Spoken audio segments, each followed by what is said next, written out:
Ladies and gentlemen, boys and girls, children of all ages, welcome back to the Bloviating Zeppelin's Berserk Bobcat Saloon. Doing the job the American media maggots won't. Fundamentally changing America, one diaper at a time. Here is, courtesy of the SHR Media Network, the Bloviating Zeppelin. I have come here to chew bubble gum and kick ass. And I'm all out of bubble.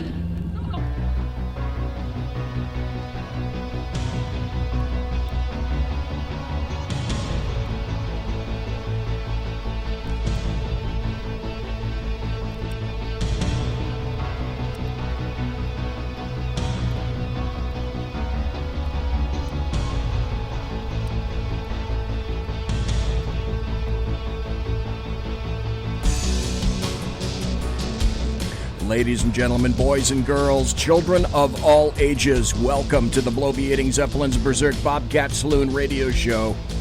Live and direct right here from the the sumptuous and palatial SHR Media Network. And Resplendent, let's not forget Resplendent. Because it is, and I'm here, and it's a darkened studio, because it's late at night. Got a belly up to the bar, we've kept your seat. It's great to see you back. Tonight is, wow, the 1st of October, the year of our Lord 2019. October already. Kelly, hey, she's back to be your bartendress tonight. She pours with the best of them. The lava lamp is in fact lighted to, let me see, that's my right, that's right, there it is right there. My right, your left. Meaning that you can watch the show on the SHR Media Facebook page and the SHR Media YouTube channel and listen and chat in the official chat room at shrmedia.com.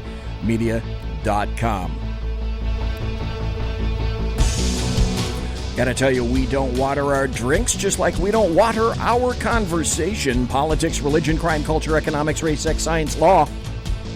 We talk about it all here at the saloon. Nothing is sacred. The speech is free, but the booze, she is not. All we ask is that you flush the toilet, jiggle the handle, and don't forget to tip your waitress. Tonight, kind of a solo act, kind of the act you've known for all these years. And no, it's not Sergeant Pepper. And I haven't had him on the show for a while. It's KAISER SHUFF. Kind of doing the riffing with each other, kind of riffing with each other, off each other kind of thing. That's going to be going for the full 2 hours. And we're glad you're here. Since I've been gone, wait a minute, I got to tell you this. Kaiser, my good friend, give me a call in. I got to tell you this. I am a great fan of Black Sabbath. So just before the show, as I'm putting everything together, I'm going through some old Black Sabbath songs. And I was playing through YouTube. I was playing and listening to Fairies Wear Boots. Dude, that dates to 1970. Black Sabbath was cool, way cool, in 1970. Then I was listening to their 2017 farewell concert, listening to Ozzy, listening to Tony Iommi. Tony Iommi is kind of a weird but really, really cool dude. Because Tony Iommi, he frets right and plectrums left. So where most guitarists, if you're watching on video, would be playing like this, Tony Iommi of Black Sabbath plays like this. So he frets with his right hand and then plucks or plectrum with his left hand. And if you look at his right hand, and very few people notice this, Tony Iommi is missing the tips of two fingers, and he has two very special, I'm not sure I know what you would call them, but maybe some little tips that he had manufactured just for that, so that he can fret appropriately. And he lost them in an industrial accident in the 50s, if I'm not mistaken, when he was doing that kind of stuff in England. And the other thing is, a long time ago in a galaxy far, far away, I met Geezer Butler when I was doing some live recording for the group Status Quo. They're a boogie band from England in the 70s, and I happened to meet the early 70s. And I happened to meet Bon Scott before he passed away, the lead singer of AC/DC. And I also met the bass player for Black Sabbath, Geezer Butler. Good times back then. May not remember a whole lot of them, but that's okay, because I'm ancient and decrepit. If I'm not mistaken, I think we have KAISER SHUFF on the line. Do we have KAISER? Are you there, sir? Oh, yes, sir. How you doing tonight? And you bringing up Bon Scott made me remember something. Oh, what's that? I think it was.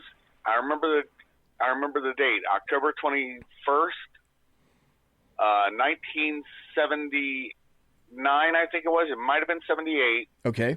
It was my first rock and roll concert. I think I was 11, not 10, with my cousin, and it was seeing AC/DC at St. John's Memorial basketball, where the Ohio State Buckeyes basketball team played, and they played a rockin' concert. Then he died very shortly after. It was like a month or two after that. Yeah, he was another one of those people in rock that died way too early.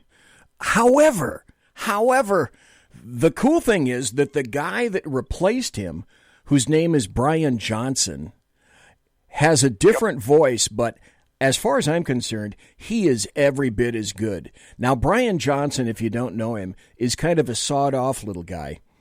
But what an incredible voice. And their return album, Back in Black, was fabulous. It hit like 10 home runs in a row. And it's fuzzy. It's fuzzy. It's funny. Well, first it's fuzzy, then it's funny. KAISER SHUFF, as you mentioned Ohio, I got into progressive rock when myself and a guy named Carl Kimball, we were working at WWSU Radio at Wright State in Ohio. And he decided he decided that we were going to see the first United States concert appearance of King Crimson, and they were playing their first concert of their newest album, Lark's Tongues in Aspic. So we drove from basically, what would that be, like Dayton. We drove from Dayton to Columbus. We went to the Agora Theater in Columbus, Ohio. Right where it is, yep. And this is 1973. I remember this to this day.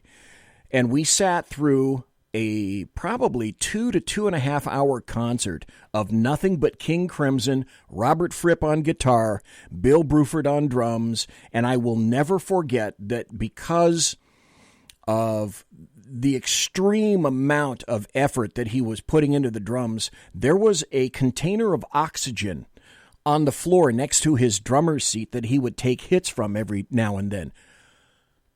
Or maybe it wasn't oxygen, I don't know, but I'd like to think that it was oxygen, but it was an incredible concert, an absolutely incredible concert. So, folks, you tuned in for politics, but no, it's Rock Talk with BZ and KAISER. Welcome to the show. So, KAISER, how you doing, sir? Yeah, it's funny that...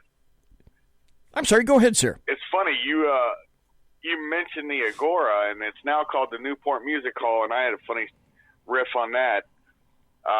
One of my favorite ska bands, it's a band out of England called the English Beat.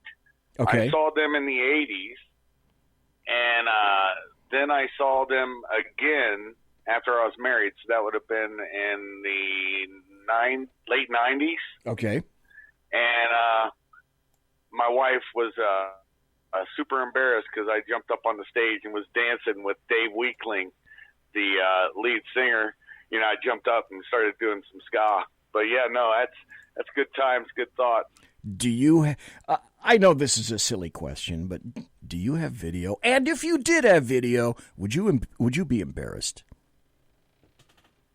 No video, and no, I wouldn't be embarrassed because it was funny. Everybody, I'm like, I don't know. Well, no, it would have been, Yeah, it would have been late 90s because I just turned 30, I believe. And as I'm getting off, it was funny, the security guy just comes up, taps me on the shoulder, and points me off the stage, and I walk down the steps, and all these other 30-year-olds are high-fiving me. So it was fun. Okay, another stupid question that just entered my brain housing group. A long time ago in a galaxy far, far away, I used to do extraditions. And an extradition is when you're a law enforcement officer, you'd go to another state in order to pick up somebody who was arrested on a warrant from your jurisdiction. And that was what I used to do when I was in warrants. And you'd have a partner, and you'd get on an airplane, declare your firearm, fly to wherever the hell you were flying. And I went on all sorts of free flights. I loved the hell out of extraditions. I love the hell out of being in warrants anyway. But I can remember it was Christmas Eve. Before I tell you the story, and it is a story, KAISER SHUFF, have you ever sang karaoke? And if you have, was alcohol involved? Well, I've sang karaoke in Japan, and it was great over there because I'd sing Love Me Tender. It's the only song I can actually sing. Okay. And it was just funny. I just broke up with my fiance for reasons, and I was on Iwakuni, and we're out in town, so it's probably Hiroshima area. And all these Japanese girls were just, it was hilarious. Yeah, I have. But alcohol was involved, trust me. Yeah, it usually is. And isn't it funny how with alcohol, things just keep getting funnier? And the louder and the more obnoxious you are, the funnier things seem to get. Okay, quick story. It's 1991, 92, right around in there. So myself and my partner are on an extradition, and we're to pick up a guy. We landed the day before Christmas. So it's the next day is Christmas Eve. So we land there, and we discover that in this town, Pendleton, Oregon, there's nothing open. And we're two young dudes in town. We're going to pick up a bad guy tomorrow and then fly back. But in the meantime, until we go to the jail the next morning to pick up our felonious bad guy, we're thinking to ourselves, we need to find some place to drink. Well, it's almost Christmas Eve, and as we spook around Pendleton, Oregon, there ain't no place open. None. So we go to the Holiday Inn. Now, that's not where we were staying. For whatever reason, we went to the Holiday Inn. The place is packed because we discovered it's the only place in town. And so we sang karaoke. I sang karaoke until we closed the place down at about 2 a.m. So I sang karaoke. This is my claim to fame.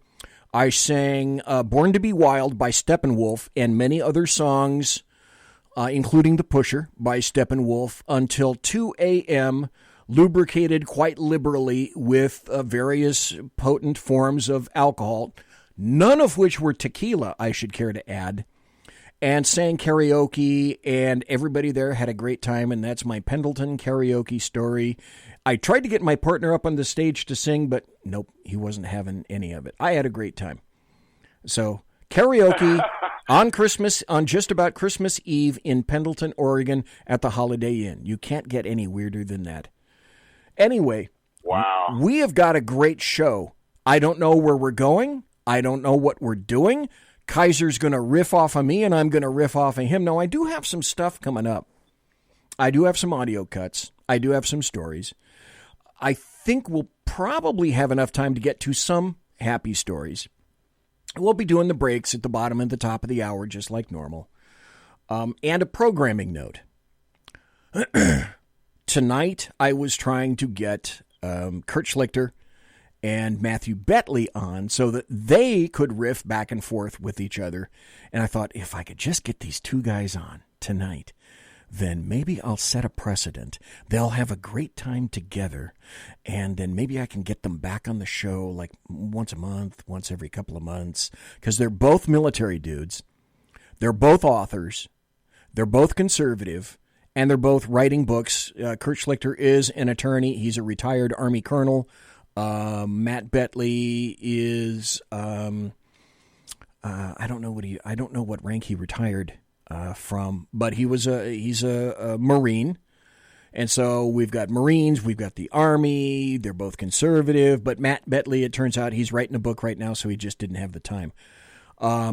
I invited Kurt Schlichter back October 15th. So, programming note. Kurt Schlichter is going to be in the Saloon October 15th. And then another programming note for everybody. Andrew Pollack, who wrote the book Meadow, his daughter Meadow was killed in Parkland, Florida. To my estimation, because of the leftist policies that were there in place because of the Broward County Sheriff et al. Involved in that. So Andrew Pollack has a book that just came out called Meadow. He's going to be here in the Saloon. I've offered him an entire hour. He says he can sum it up in 1.5 hour. But you know me and the full hour, I'm going to try to hold him over. Maybe I make it, maybe I don't. He's going to be here November 7th. That's Thursday next month. And then in between them, I'm working on a lot of other people and a lot of other things, the likes of which I can't really say right now. But when I'm close, I'll let you know. So Kurt Schlichter is coming, and also Andrew Pollack is coming, author of the book Meadow, and his daughter was killed in the Parkland shooting. And I believe that was last year, if I'm not mistaken. Anyway, programming note end. That's, no. That's Scorpio from Dirty Harry, 1971. Tomorrow night, there will be a Sackheads Against Tyranny, a real chat show. In lieu of Sackheads Clint being here, I've decided that we're going to have two very, very secret guests. The show will go on. The show will continue. Tomorrow night, the Sackheads Against Tyranny, a real chat show. Same bat time, same bat channel, 8 p.m. Pacific, 11 p.m. Eastern, right here, shrmedia.com. And then Thursday night, God, I got a lot of stuff. He's got a million of them. Anyway, Thursday night, I've got Adam Kokesh, Kokesh, who is running for 2020 Libertarian President of the United States. If you looked at his platform, you'll see, wow, it's different. But I'm going to have him on because I want to hear what he has to say. That's one of the things about the Saloon that I hope you enjoy is that everybody has a different style. Everybody's a little unique. Everybody is not the same. And libertarians, as I've said before, I'm not a big L libertarian. I'm a little L libertarian.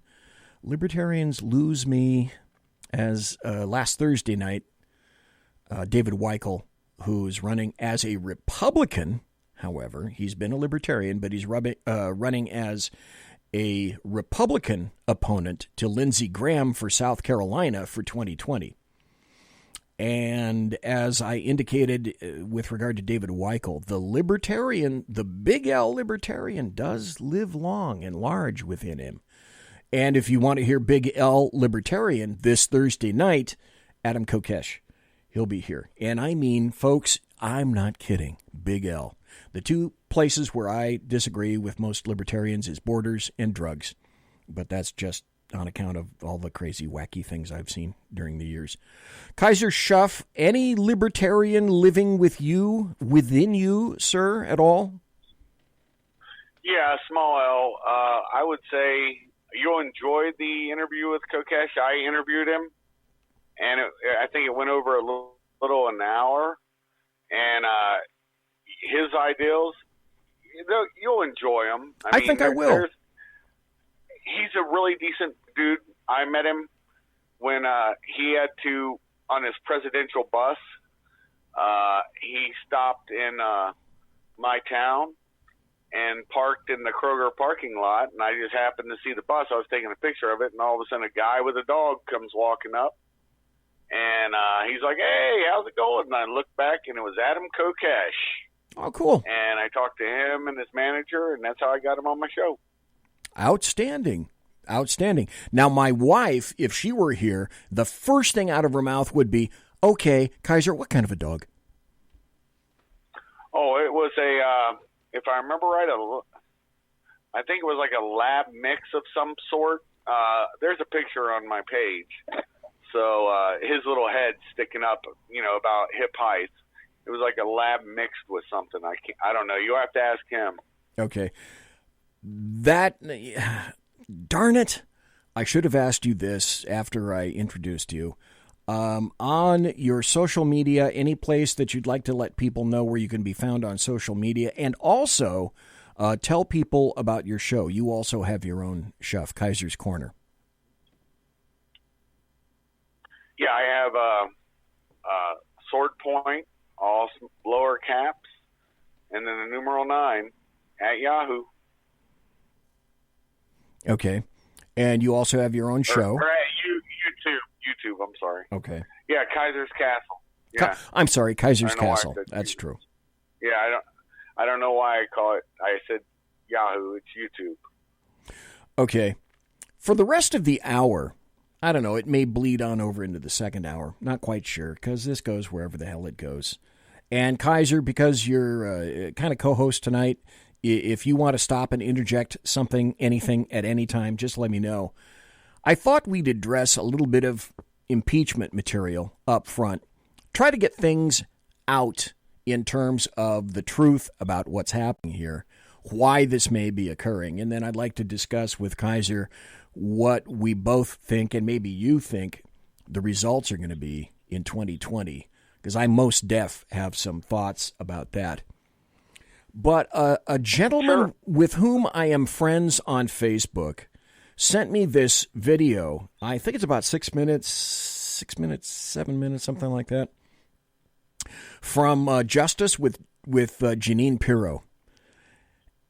And she really hits it out of the ballpark with this. So I'd like to play this opening statement with Justice, with Judge Jeanine. She makes one hell of a summary with regard to all of this.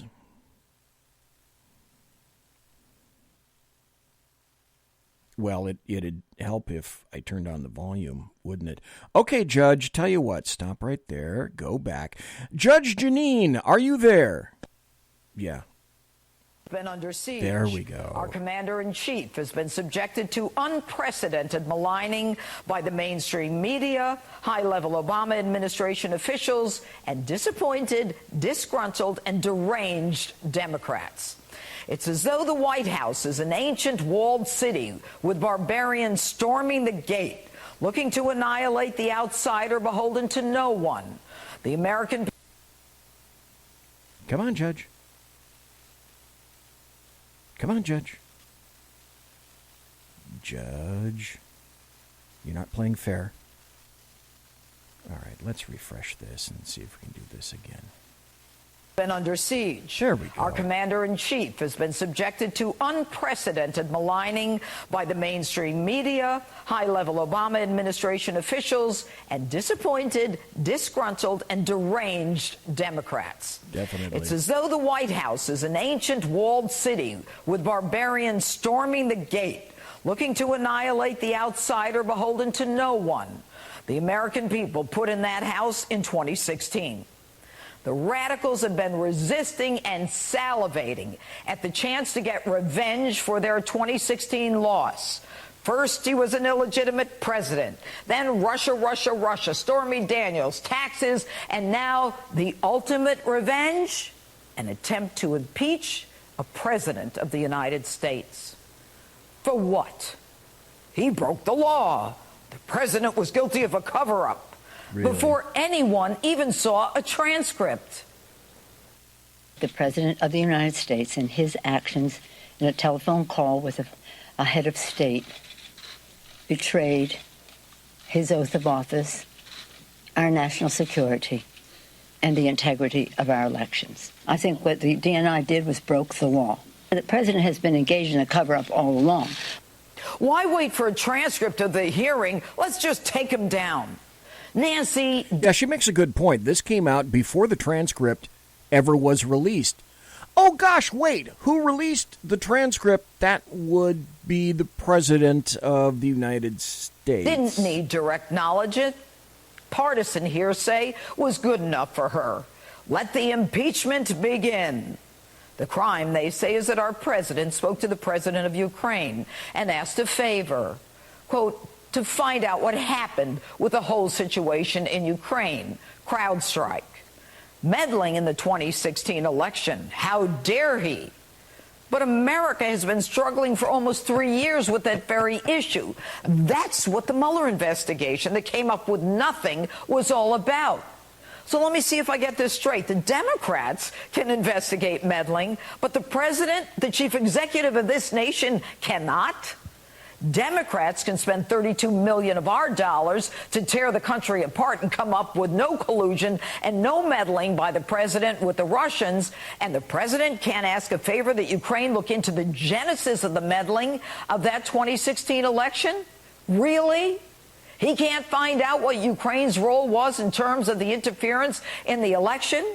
So basically what that means, think about this, folks, is that because Joe Biden is Joe Biden and he's in D.C. and he occasionally travels around D.C. these days and other parts of the United States for the next remaining year up until 2020 and for the next 4 years after that under Trump, because he's Joe Biden, I guess, according to leftists, he can never be investigated. Well, KAISER SHUFF, can he be investigated, really? Yeah. Oh, yeah, and I think, honestly, they're going to use him as a sacrificial lamb. I think what the gig is they're going to go after Biden. They're going to allow it to go on just to push him out of the race. And one big head fake I saw coming, I figured this was going to happen. You know, this Hillary came out again. He's not valid. He's a usurper. He stole her crown. And when she went on, what was it, Sunday? Good Morning America, I think it was, or something like that. Her and Chelsea standing up there. Yes. And the self-satisfied smiles as they're describing how he had always been involved with the Russians. And it doesn't shock her that he would put our national security, the new talking point, in danger. That's the new talking point, is national security. Well, because none of the other crap has worked. Again, nailing Jell-O to a tree. Yeah. One thing I think we need to reconcile is the fact, and let's see, we got 2 more minutes before the bottom of the hour break, and I'd like your opinion on this before we go to the break. One thing I think we need to reconcile ourselves with is that you will never see Hillary Clinton go to jail or prison or be prosecuted for any of the things that she's done. Do you tend to agree with that? Should we give that up? Yeah, I think that's thrown out. I think that you're not going to see any justice done to several people. Just from the way everything's going, I think what you're going to see is a lot of prosecutions of SES, Special Executive Service, and SIS, Special Intelligence Service. That's there after GS-15. That's where you go and you just keep going. And those people are the guys. The one time we had the show and I was explaining it, those people are the ones that are in for sometimes 20, sometimes 30 years. And they'll just wait out a president. And that's what they're doing now, is they're all slow rolling stuff. And those are people like under Pompeo at State, underneath all the different directors of the intelligence services, NSA, CIA, DIA. And then you also have the FBI underneath, why am I mind up the dude's name now? Ray right now. It's under Christopher Ray. Ray, yeah, Ray. Well, no, Ray would be SES. It's under the director, and the director of DOJ now is, oh, Lord, I can see his face, Barr. Yeah, William Barr. Yeah, they're all SES in DOJ, but yeah, the director, everybody under him will slow roll it. Those are the type of people I'm talking about. It doesn't quite go to the top, but it's enough that it can slow down anything. When we get back, we're going to go to a break right now. KAISER SHUFF is my guest tonight. He's essentially co-hosting the show. When we come back, I want to talk to KAISER about something called the deep state. And essentially, he laid out what the deep state is right now, but I want to go more in depth about that. Then I also want to transition over to another article. I caught this from the Washington Examiner, and I have a cool bit of information about the Washington Examiner after the break. But I also want to talk about this article where it indicates U.S. Attorney John Durham, he's looking right now into the Ukrainian involvement in the 2016 election. And all of a sudden, magically, just like that, well, nobody wants that to happen. I thought they wanted that to happen. Come on. Conservative media done right. You're listening to the SHR Media Network. From a public locker inside a dilapidated Long Island rail station comes a show designed to piss off liberals using truth, facts, and ridicule. The Lid Radio Show, featuring the conservative voice from the People's Republic of New York, the Lid himself, Jeff Dunitz. Tune in every Wednesday at 2 p.m. Eastern, 11 a.m. Pacific on the SHR Media Network. Go to shrmedia.com. At Lid Radio, we fight for the truth, justice, and a good kosher T-bone. If you don't listen, Hillary Clinton might sneak into your bedroom in her housecoat late at night and blame you for her election loss. It's the Lid Radio Show with Jeff Dunitz. For 50 years, I've seen the American people blinded by corrupt politicians, a lapdog media, and deceptive Islam. The one thing the elites fear is one man with a cane. I'm Dave Milner. Join me through Spreaker, iTunes, and SoundCloud, through SHR Media and the Western Free Radio Network, for half a century of experienced perspective on political and social issues, weekly on The Unpleasant Blind Guy. And catch me on Jeff Mitchell's EDL Radio on blogtalkradio.com. There's no surrender, ever. Because truth is not always pleasant. This is Shannon Wright of The Right Way with Shannon and Mike in the AM. Mike's not here, so I gotta talk fast. You gotta join us. Fall season. Getting ready to start up with a whole bunch of new stuff. News and food and politics and sports and entertainment and a whole bunch of stuff. But wait, Mike's coming. I gotta go. Remember, Shannon and Mike in the AM on SHR Media, Monday through Thursday, 7 to 9 a.m. Make sure you tune in. Featuring right thinking from a left brain and doing the job the American maggots won't. BZ is fundamentally changing America, one diaper at a time. Just when safety pin manufacturers are running out of metal for the diapers of the leftists, where the speech is free, but the drinks are not. The Bloviating Zeppelin's Berserk Bobcat Saloon can be heard every Tuesday and Thursday night, commencing at 11 p.m. Eastern and 8 p.m. Pacific, where pushback is a requisite art form in and of itself. Let your ossicles be truly liberated when you listen to the Bloviating Zeppelin's Berserk Bobcat Saloon, only on SHR Media Network. No ferrets were harmed in the making of this ad. Join me, Jack Alexander, for the Jack Alexander Experiment podcast, as I take a unique outsider's look at the issues affecting the USA. I fearlessly take on the issues that everyone else is too scared to touch. The Jack Alexander Experiment podcast is available wherever good podcasts can be found, like Spreaker, iHeartRadio, and Google Podcast. The Jack Alexander Experiment, because it's not a matter of left versus right, it's a matter of right versus wrong. It's your business diva here, Melanie Collette.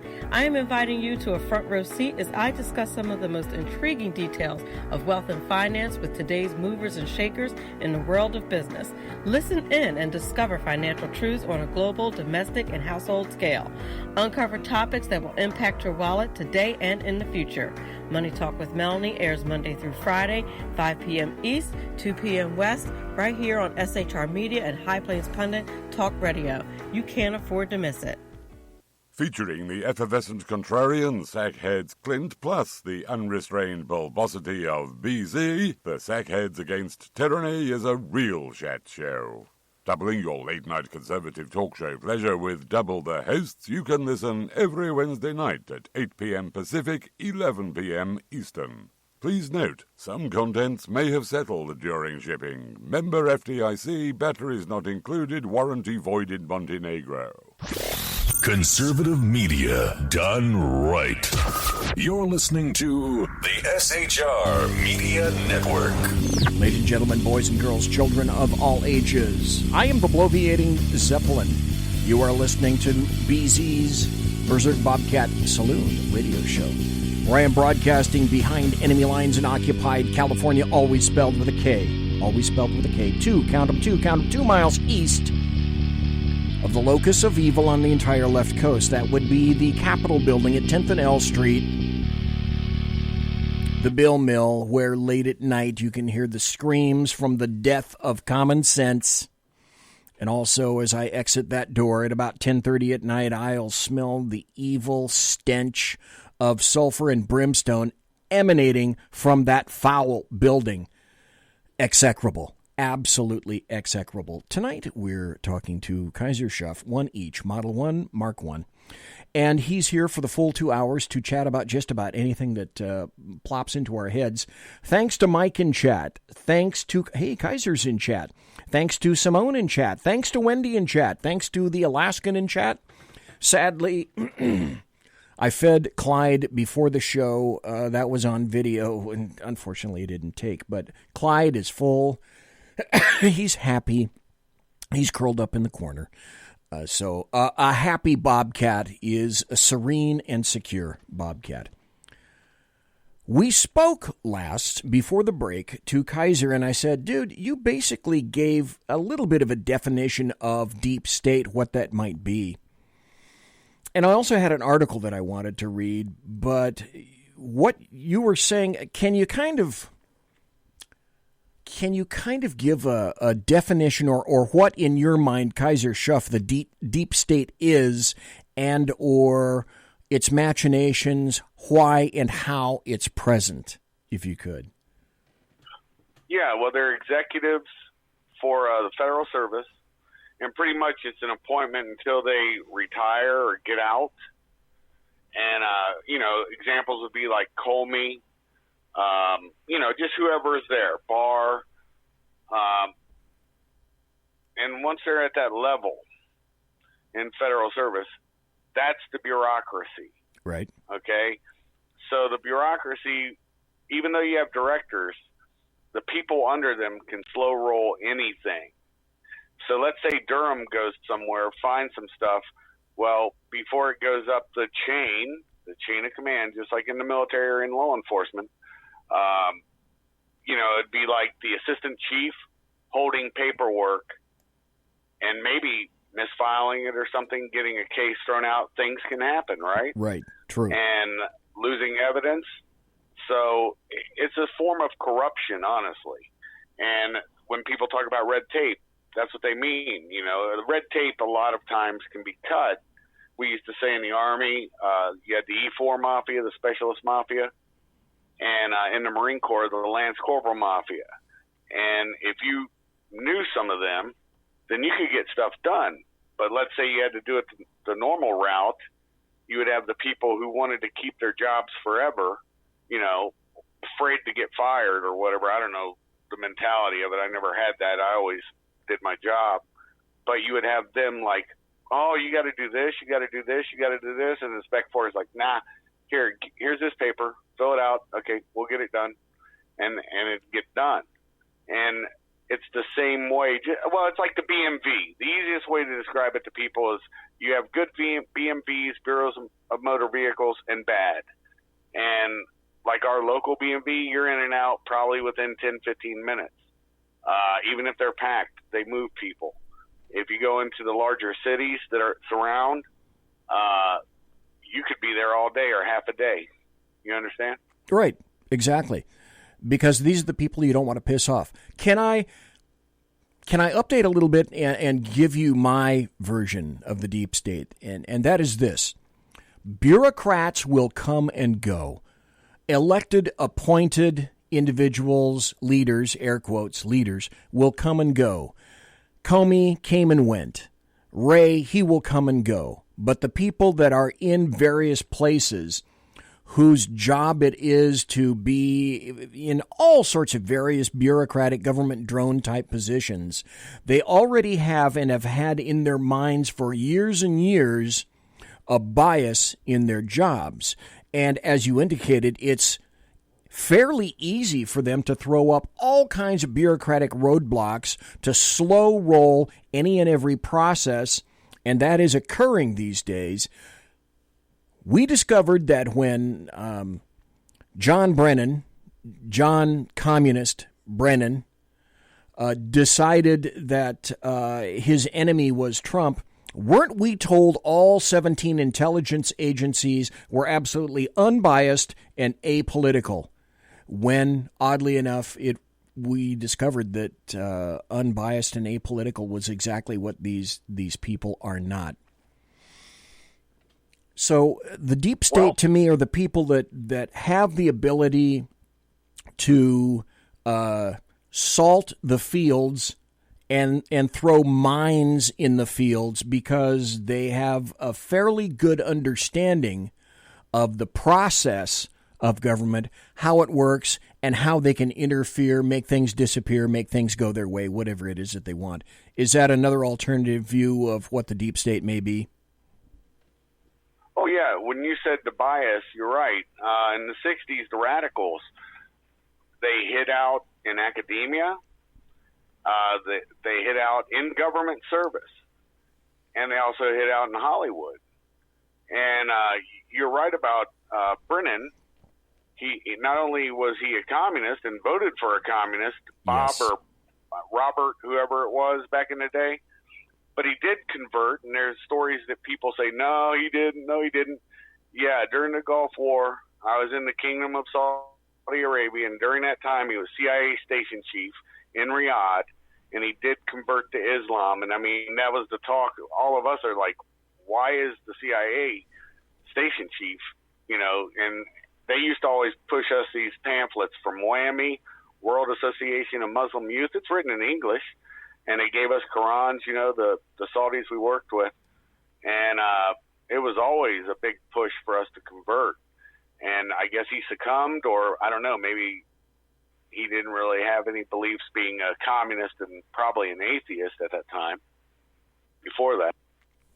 Well, see, this is one of these things, folks, that you never hear about. And that's one of the reasons that I enjoy having Kaiser Schuff on the show. I don't come from a military background. I come from a law enforcement background. Kaiser comes from a military background, and I enjoy the perspective that he provides. Also told you before the break that there's a news story that just came out from the WashingtonExaminer.com. I also said there was something very interesting about the Washington Examiner. Tried to get her on the show. She's so damn busy, and one of these days I will be able to. I knew her in college. Her name is Susan Katz-Keating. I've had her on the show twice before. She is an actual, real, honest-to-God journalist with ethics. And I know what you're thinking. Did I fire 6 shots or only 5 at the journalist? I know what you're thinking. But she truly is an honest-to-goodness journalist who wants to look at every aspect of a story. And I sent her congratulations about a week ago. She's now an editor at the Washington Examiner. So if there's another reason that perhaps you might want to read a publication that issues from D.C., my suggestion would be, as I do, check the Washington Examiner. That's a great place to go for news. There's another guy that writes for the Washington Examiner I can see him right now. He wears glasses. He's on some of the talk shows sometimes. But he's also a great columnist from the Washington Examiner. But here's the article. U.S. Attorney John Durham looking into Ukrainian involvement in 2016 election. But the funny thing is, that's not what the leftists and the Democrats and the American media maggots want these days. The Justice Department revealed that U.S. Attorney John Durham, picked by Attorney General William Barr to look into the origins of the Trump-Russia investigation, so he's doing what the Democrats have wanted. He's investigating whether Ukraine was involved in the 2016 election efforts. Damn it, Jim. But now it looks like Joe Biden, by dint of his son, is involved as well. What do we know about, what are some of the things that we know about the whistleblower? One of them is that the whistleblower had no direct knowledge of the Trump phone call. The whistleblower just had hearsay. So that anonymous whistleblower who said that Trump had an inappropriate conversation, right, because the whistleblower wants to run Washington, apparently, with a foreign power, as turns out to be Ukraine, that claim was based on hearsay. There's something very interesting about that in the hearsay. Overall, because we will get in depth into the whistleblower situation and also about Ukraine. Any immediate thoughts come to your brain housing group, KAISER SHUFF, about Ukraine, Trump, Biden, et al.? Yeah, first I wanted to state, everybody forgets who it hit Grudge, but what the media source was that broke the mess on the dress that made Clinton confess, and that was the National Enquirer. They were the ones who broke out about Lewinsky giving him BJ's in the Oval. A lot of people forget that's where that story first came from. And I think you're right. You're right. Yeah. I'd forgotten that. Yeah, and also, you're absolutely correct. There are some good journalists. Solomon's doing a stellar job. John Solomon. Yep. I'll tell you. Yep. And so is I talked to her one time. Her husband's ODA. He got wounded in Iraq, I believe, and messed up pretty bad. But I guess everything's good. I can't think of it. Sarah. Oh, Sarah Carter. Oh shoot. Wow. Oh, Sarah Carter. Yeah. Sarah Carter is fabulous. I go to that website all the time. I'll pimp it, but I'm not getting anything from it. But I just pimp it because it's such a damn good website. John Solomon can be read at The Hill. Great journalist. Sarah Carter can be read at sarahacarter.com. Just like Washington Examiner. I'm sorry, go ahead, Kaiser. I was just going to say, and two left. One's a comedian, but he does have a talk show on, and that's Dave Rubin. Phenomenal on his... He's just an average... He's what Democrats used to be, brother. Classical liberal. And the other one, this will blow you away, Tim Pool. They come from a leftist bent, but they don't let their biases affect the way that they report something. They look at both sides, and that's what you're supposed to do. Look to the extreme left, to the extreme right, and the truth always lies in the middle. Exactly. There's some of the evidence about this. There are sworn statements from two Ukrainian officials admitting that their agency tried to influence the 2016 U.S. presidential election. This is what you're not hearing, in favor of Hillary Clinton. And that included leaking in a ledger showing payments to then Trump campaign chairman Paul Manafort. There are contacts between Democrat figures in Washington and Ukrainian officials that involve passing dirt on Donald Trump. There are financial records, fiscal records, showing a Ukrainian natural gas company which routed more than $3 million to American accounts tied to Hunter Biden, younger son of then Vice President Joe Biden, who managed U.S.-Ukrainian relations for the Obama administration. Imagine that. And Biden's son served on the board of a Ukrainian natural gas company. If you hear Burisma Holdings, that's from the Ukraine. And then the other thing that I love is that Biden was absolutely adamant that he had no idea that his son was involved. And then a photograph came out with he and guys from Burisma and his son on a golf course, which completely negated that totally. Completely. That was classic. It was classic. It was fabulous. It doesn't get any better than that. And yet people say, well, there's no evidence of Biden doing anything. There's no evidence of him under the Obama administration. Really? Because I'm going to play again the audio, which is actually video, of Biden bragging on camera that he got the Ukrainian prosecutor who was prosecuting his son Hunter Biden for that $1 billion fraud. He got that prosecutor fired by threatening to take away Ukraine's $1 billion loan guarantee. Where's the evidence on Trump? Do we have it on video? No, we have it on Biden, though. Over convincing our team or others to convincing us that we should be providing for loan guarantees. And I went over, I guess, the 12th, 13th time to Kyiv. And Kiev, dummy. I was supposed to announce that there was another $1 billion loan guarantee. And I had gotten a commitment from Poroshenko and from Yatsenyuk that they would take action against the state prosecutor, and they didn't. So they said they were walking out to the press conference. I said, no, I'm not going to, or we're not going to give you the $1 billion. They said, you have no authority. You're not the president. The president said. I said, call him. I said, I'm telling you, you're not getting the $1 billion. I said, you're not getting the $1 billion. I'm going to be leaving here. And I think it was, 6 hours? I said, I'm leaving in 6 hours. If the prosecutor's not fired, you're not getting the money. Well, son of a bitch.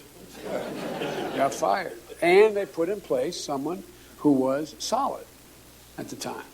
I remember. Yeah. So to me, that means quid meet pro quo. Right there on video and audio that I just played.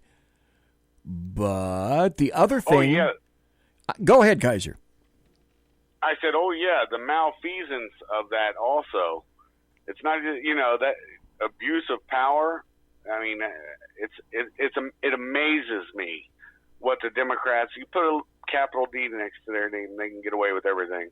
And it's not all Democrats either. I mean, I like Tulsi Gabbard personally, but she seems to have some good views. I don't like some of them, but, I look at each politician.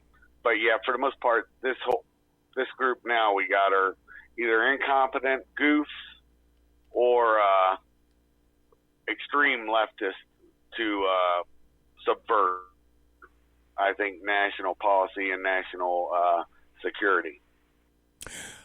The other thing that I found very interesting was the Intelligence Inspector General found that the whistleblower, him or herself, had bias in favor of the rival candidate of Trump from the very get-go. A senior Trump administration official told Fox News late Tuesday the administration will release a document showing the intelligence community IG found the whistleblower who leveled an explosive accusation against President Trump concerning his talks with Ukraine had political bias in favor of a rival candidate for the president. Imagine that. Shock of shocks. Then we discover, and you spoke about Kaiser, deep state. How deep state is this? Because then we discover the whistleblower was identified as a CIA officer who was detailed to the White House. What did I just say about the 17 intelligence agencies who screamed from the top of the towers that they were unbiased and apolitical? Comey swore it as well. Every Democrat, every leftist, every American media maggot swore that they were apolitical until we discovered that they're political as hell. Well, remember what Schumer said?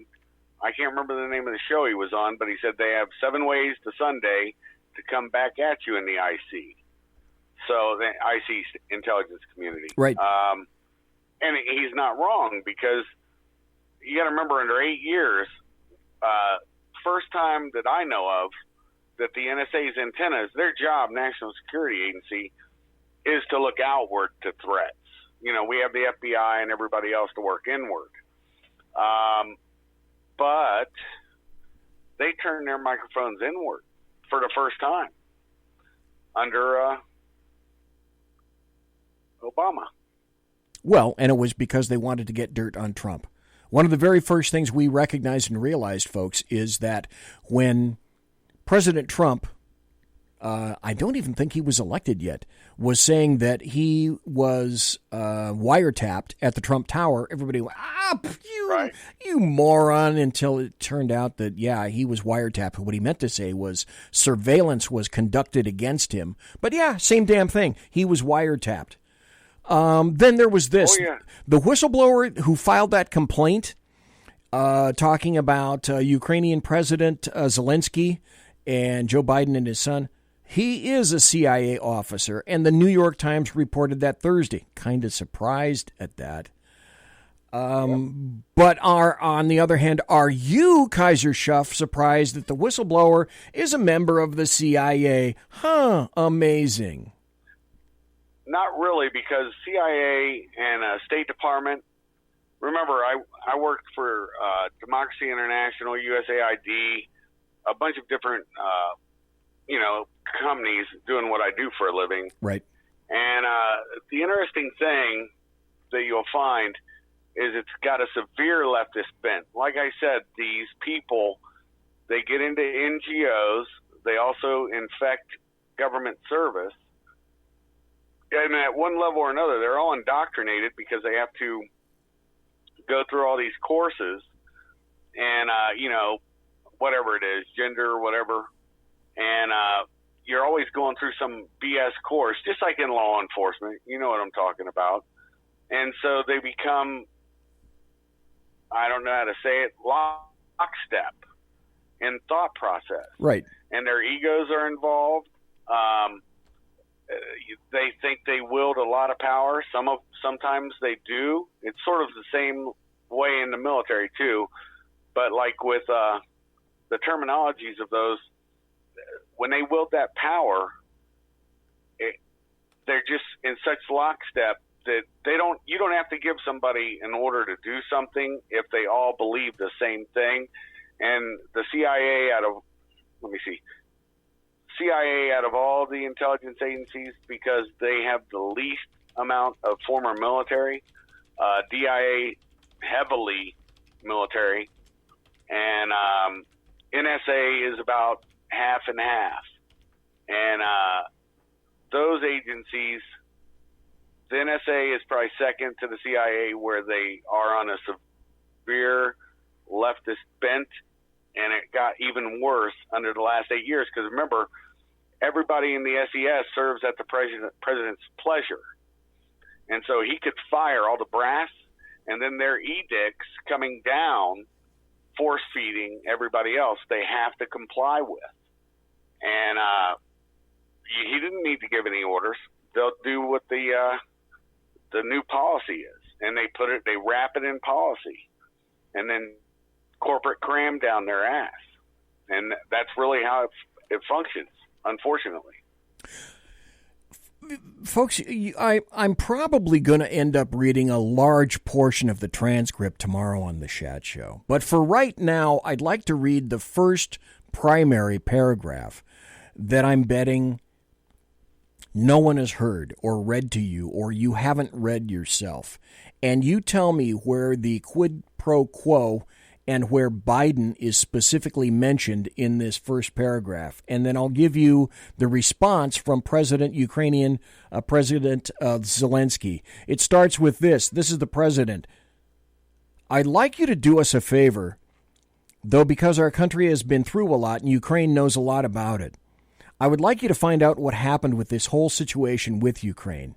They say CrowdStrike. I guess you have one of your wealthy people. The server, they say, on Ukraine has it. There are a lot of things that went on, the whole situation. I think you're surrounding yourself with some of the same people. So Trump is showing concern for the president of Ukraine right there. I would like to have the Attorney General call you or your people, and I would like you to get to the bottom of it. As you saw yesterday, that whole nonsense ended with a very poor performance by a man named Robert Mueller, an incompetent performance, but they say a lot of it started with Ukraine. True. Whatever you can do, it's very important that you can do it if that's possible. Does that sound like a threat? And does that sound like quid pro quo? Kaiser Schuff. No, it doesn't sound like either of them. It's him making suggestions. The prime minister doesn't have to do, or president, whatever they call themselves over there in Ukraine, does not have to comply with what the U.S. wants. And also, from what I heard, the Ukrainian prime minister, president, didn't even know that the military aid hadn't been already issued out. So that wasn't like a sword of Damocles being held over his head. That's exactly right. That's exactly right. Chronology is extremely important in this. I'm going to go to the reply very quickly, then we're going to go to the break, come right back with KAISER SHUFF. Zelensky replies, he says, yes, it's very important for me and everything that you say just mentioned earlier. For me as a president, it's very important, and we are open for any future cooperation. We're ready to open a new page on cooperation in relations with the United States and Ukraine. And that sounds pretty obvious to me. One of the reasons that people left or are leaving or have left Ukraine in the past is it's one, and continues unfortunately to be, one of the most corrupt nations in Europe. So they've had a massive industrial and brain drain out of Ukraine. It's very sad. We'll be back right after this. More with KAISER SHUFF, and I'm BZ right here in the saloon. Conservative media done right.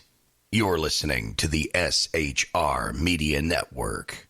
From a public locker inside a dilapidated Long Island rail station comes a show designed to piss off liberals using truth, facts, and ridicule. The Lid Radio Show, featuring the conservative voice from the People's Republic of New York, the Lid himself, Jeff Dunetz. Tune in every Wednesday at 2 p.m. Eastern, 11 a.m. Pacific on the SHR Media Network. Go to shrmedia.com. At Lid Radio, we fight for the truth, justice, and a good kosher T-bone. If you don't listen, Hillary Clinton might sneak into your bedroom in her housecoat late at night and blame you for her election loss. It's the Lid Radio Show with Jeff Dunetz. For 50 years, I've seen the American people blinded by corrupt politicians, a lapdog media, and deceptive Islam. The one thing the elites fear is one man with a cane. I'm Dave Milner. Join me through Spreaker, iTunes, and SoundCloud, through SHR Media and the Western Free Radio Network, for half a century of experienced perspective on political and social issues, weekly on The Unpleasant Blind Guy. And catch me on Jeff Mitchell's EDL Radio on blogtalkradio.com. There's no surrender, ever. Because truth is not always pleasant. This is Shannon Wright of The Right Way with Shannon and Mike in the AM. Mike's not here, so I gotta talk fast. You gotta join us. Fall season. Getting ready to start up with a whole bunch of new stuff. News and food and politics and sports and entertainment and a whole bunch of stuff. But wait, Mike's coming. I gotta go. Remember, Shannon and Mike in the AM on SHR Media, Monday through Thursday, 7 to 9 a.m. Make sure you tune in. Featuring right thinking from a left brain and doing the job the American maggots won't. BZ is fundamentally changing America, one diaper at a time. Just when safety pin manufacturers are running out of metal for the diapers of the leftists, where the speech is free, but the drinks are not. The Bloviating Zeppelin's Berserk Bobcat Saloon can be heard every Tuesday and Thursday night, commencing at 11 p.m. Eastern and 8 p.m. Pacific, where pushback is a requisite art form in and of itself. Let your ossicles be truly liberated when you listen to the Bloviating Zeppelin's Berserk Bobcat Saloon, only on SHR Media Network. No ferrets were harmed in the making of this ad. Join me, Jack Alexander, for the Jack Alexander Experiment podcast, as I take a unique outsider's look at the issues affecting the USA. I fearlessly take on the issues that everyone else is too scared to touch. The Jack Alexander Experiment podcast is available wherever good podcasts can be found, like Spreaker, iHeartRadio, and Google Podcast. The Jack Alexander Experiment, because it's not a matter of left versus right, it's a matter of right versus wrong. It's your business diva here, Melanie Collette. I am inviting you to a front row seat as I discuss some of the most intriguing details of wealth and finance with today's movers and shakers in the world of business. Listen in and discover financial truths on a global, domestic, and household scale. Uncover topics that will impact your wallet today and in the future. Money Talk with Melanie airs Monday through Friday, 5 p.m. East, 2 p.m. West, right here on SHR Media and High Plains Pundit Talk Radio. You can't afford to miss it. Featuring the effervescent contrarian, Sackheads Clint, plus the unrestrained bulbosity of BZ, the Sackheads Against Tyranny is a real chat show. Doubling your late-night conservative talk show pleasure with double the hosts, you can listen every Wednesday night at 8 p.m. Pacific, 11 p.m. Eastern. Please note, some contents may have settled during shipping. Member FDIC, batteries not included, warranty voided Montenegro. Conservative media done right. You're listening to the SHR Media Network. Ladies and gentlemen, boys and girls, children of all ages, it's the second hour already of BZ's That's Me, Moi. Berserk Bobcat Saloon radio show live and direct right here, where I am broadcasting behind enemy lines in occupied California from the SHR Media Studios. Resplendent, palatial as they may be. Resplendent and palatial. Both palatial and resplendent right here in the studio. We're talking to KAISER SHUFF. And KAISER has been around for a while. He's done darn near anything that you can possibly think for the military. A great background and military service to his country. I thought we'd leave the Ukraine and kind of move on a little bit after the break. I found this story, and for those who may not know, there are three people that are running against Trump right now. One of them is Bill Weld. Another one is the guy that had his own radio show, and I can never remember his... Oh, Joe Walsh. Joe Walsh, because he had to leave his radio show. And then a third guy whose name completely escapes me because he really doesn't mean anything at all. And essentially, these are foaming, dripping, rivulet-running, non-sacked up, go-nowhere rhinos who are dyed-in-the-wool never-Trumpers. So this never-Trump Republican by the name of Bill Weld says essentially now that he wants the death penalty for Trump because Trump was speaking to the Ukraine about the Biden cartel, so to speak, because he dared to speak to Ukraine about the Biden family selling their public office, basically, for millions of dollars. So this is Bill Weld's exact quote. Talk about pressuring a foreign country to interfere with and control a U.S. election. It couldn't be cleared. That is treason, pure and simple. And the penalty for treason is death. So I guess we need to kill, according to Bill Weld, we just need to kill President Trump. He said it. It's right there in a quote. Hello, Secret Service. There we go. Yeah. It's he's a nut job, brother. He is a nut job, my friend. But it all kind of started with this dude. I'm sorry, go ahead, sir. I was just going to say, it boggles the mind. I mean, you have people like Mitt Romney. When you say rhino, you're exactly right. It's neocons. You know, they want to constantly keep us at war. This, that, and the other. I mean, I can't really complain because of my work. But the point is, I don't like seeing our blood and treasure be wasted. And that's all I'll say on that, because as Americans, we control the government. When the, I can't think of the name, Holman for Homeland, when he got up there and he was being excoriated by, I can't think of it, I think it was Tlaib, and she kept banging her gavel. And he's like, I pay my taxes, I pay your salary. You know, everybody else is running over time. It was fine. But when he had to run over a little bit, she starts going nutty. It was crazy. No, it is. It's an example of it. It is absolutely an example of it. It all started, and I'm glad. I've said this before, and obviously I will continue to say it.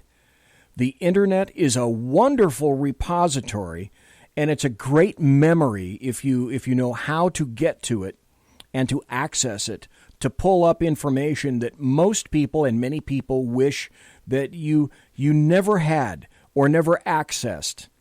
And one of those things, there's a dude from Texas, ugly as hell. Don't know why anybody, well, anyway, that's an ad hominem attack, BZ, stop it. So there's a dude named Representative Green. He's from Texas. And so this all kind of started with him, where he said, and thank God that here's a Democrat who's honest. I value two things, honesty and clarity.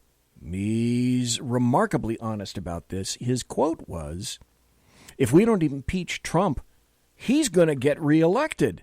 Really? So this is what he said. You've been calling for starting articles of impeachment since 2017. Yep. But a new Quinnipiac poll taken after the release of the redacted Mueller report found that 66% say Congress should not start impeachment proceedings. And there's a sharp partisan divide, as we all know, with only 4% of Republicans favoring impeachment. Congressman, are you concerned that impeachment talk may actually help the president's reelection? I'm concerned that if we don't impeach this president, he will get reelected. If we don't impeach him, he will say he has been vindicated. He will say the Democrats had an overwhelming majority in the House and they didn't take up impeachment. He will say that we had a constitutional duty to do it if it was there and we didn't. He will say that he has been vindicated. But here's what I say. We're confronting a constitutional crisis as I speak to you. As I look the people of America in the eye, I'm telling you, we have a constitutional crisis. When the chief executive officer, the president of the United States, refuses to comply with subpoenas and says he will order others to do so, this creates a constitutional crisis. But this isn't the genesis of it. It started when the president decided he would fire Mr. Comey for his failure, as a result of his desire not to be investigated. Stop. Do we remember, and this is part of the deep state, because again, this bastard is lying. Anytime a Democrat mouth opens, they're lying. Do you remember, folks, Mike, Simone, Alaskan, Wendy, Kaiser? Do you remember who it was that recommended the firing of James Comey in a memo to President Donald John Trump? Oh, yeah. Yeah, Rod Rosenstein. Yeah. So he wrote... It was the second in charge, yeah. Yes, he was number 2 at the DOJ, at the time under Jeff Sessions. He wrote the memo. This stemmed from DOJ. Until that memo, do we have a firm evidence indicating that Trump was planning to fire Comey? He'd been saying that he was considering it, but the memo goes from DOJ over to the Oval Office. It occurs, and then all of a sudden it's Trump's fault.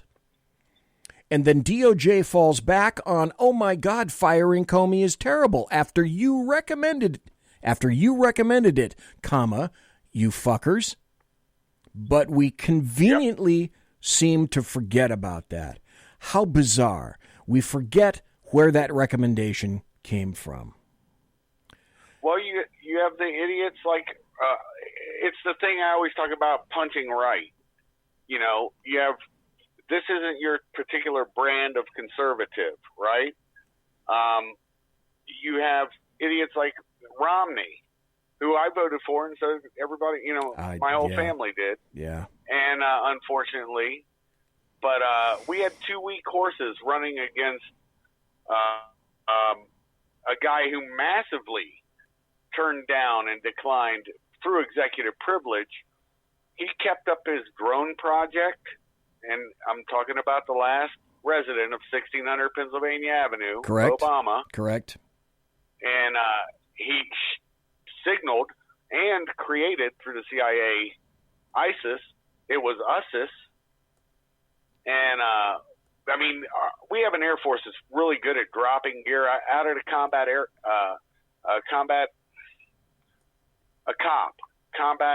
outpost, okay? Talakon, where I was at. Right. We would get air supplied every once in a while. Zingabad was the closest, I can't remember what they call it, a FOB, forward operating base. And anyways, the Air Force would sometimes miss a drop, and you'd have to take the little gators out to go grab the gear. But they didn't miss by much. But for some reason in Syria and Iraq, where ISIS was located, they'd miss the teams, and everything would just drift over towards, ISIS, like 9 times. It was funny that you mentioned Thomas Homan, and it was funny that you mentioned Thomas Homan and his response to a hearing. As you were speaking, guess what I found? Well, let's listen to this with Thomas Homan. You'd like to respond to what you've heard today? Yeah, I'd like to respond to Acting Chairman J. Paul and your comment about the Trump administration moving money around for more detention beds. I'd like to remind you, under the Obama administration, we did that most of the years he was president. We moved money around DHS. It's called reprogramming. We did that under the Obama administration. I don't remember any hearings on that. And also, I'd like to remind you that under the Obama administration, you're quick to point out that the cages were built under the Obama administration. I was there. Family detention, we had 100 family beds under the Obama administration. We built 3,000 more. So when there was a surge in FY14 and FY15 on the border, Congress was quick to give all the money we needed to build detention facilities, get transportation contracts. We reprogrammed money out of the majority of the years he was president. That was fine. Under Obama administration, FY12, we removed 409,000 people, half of what was removed last year. There was no hearings on that. So this is about transparency. Let's be factual about it. The time of the gentleman has expired. Since you did address some comments at me, I'll just say that I didn't like it under the Obama administration either. In fact, well, be honest with the American people. You can't point out faults in the Trump administration when it happened under the Obama administration. That's dishonesty. It's pathetic and it's sad. Mr. Holman, I control the time, and I am the chairwoman of the committee. Thank you for respecting that. It's not done yet. I didn't like it under the Obama administration, and I'll remind you, Mr. Holman, that you also testified before Congress in support of the Obama's priorities enforcement program before the Senate Judiciary Committee on May 19th, 2016, which had a very different approach. Well, can I respond to that? Can I respond to that? No, of course not. Of course not. I want to give you some time, but I do want to ask one quick question, and I want to make one quick statement. I find it very offensive that anybody would compare any federal employee, frankly, to someone who, the Gestapo or running Nazi concentration camps. That is very offensive. I have 15 seconds and I yield it to you. Thank you for saying that. I wish somebody in Democratic leadership would say that out loud.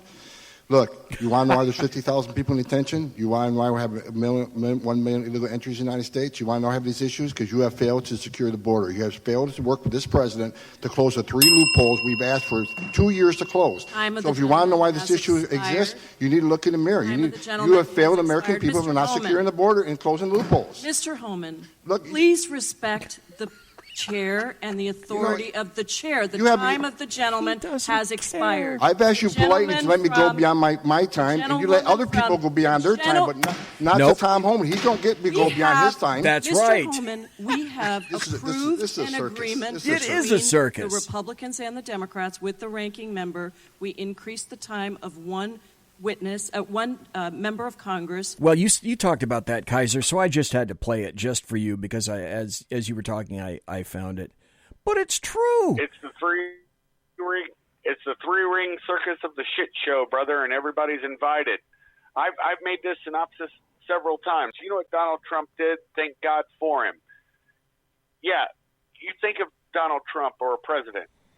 That guy is the one out in front of the tent taking tickets. Okay, letting everybody come in, but you got to pay your fee to get in. Think of that as getting elected, right? And being able to look at the machinations of the government. Okay, now they can keep it secret, and you'll not know how screwed up it is. But no, what Donald Trump do? He had every side of that tent rolled up so anybody who walked by it can look in and see the shit show. Yes, and see who the daggone ringmasters are. That's what he did. Thank God for him. Well, just when you thought that, what's that guy's name? Bill Weld was really, really stupid for making his comment. Basically, it's treason and it's death for President Trump because he made a phone call. Now you've got the Biden campaign that's demanding that all TV news executives stop booking Rudy Giuliani. His presidential campaign made what they considered to be a request, and to say it's an extraordinary request diminishes the word extraordinary, to all the executives of all the top news channels just this past Sunday. And he asked them to don't book Trump's personal lawyer, Rudy Giuliani, on their programs. So they sent out letters to all the heads of the major news and cable, all of them, to the top anchors. 2 top Biden campaign advisors that said that we're writing to you today with grave concern that you continue to book Rudy Giuliani on your air to spread false, debunked conspiracy theories on behalf of Donald Trump. Bullshit alert. They're concerned that Rudy Giuliani is getting through and making sense. So when people talk about things under the First Amendment, the umbrella of the First Amendment, the first people that want to stop your freedoms are leftists, the leftist Democrats and the American media maggots. Here's another. Well, everybody. Go ahead, everybody sir. thinks this is new, BZ. Oh, no. It's not old. It's not new. No.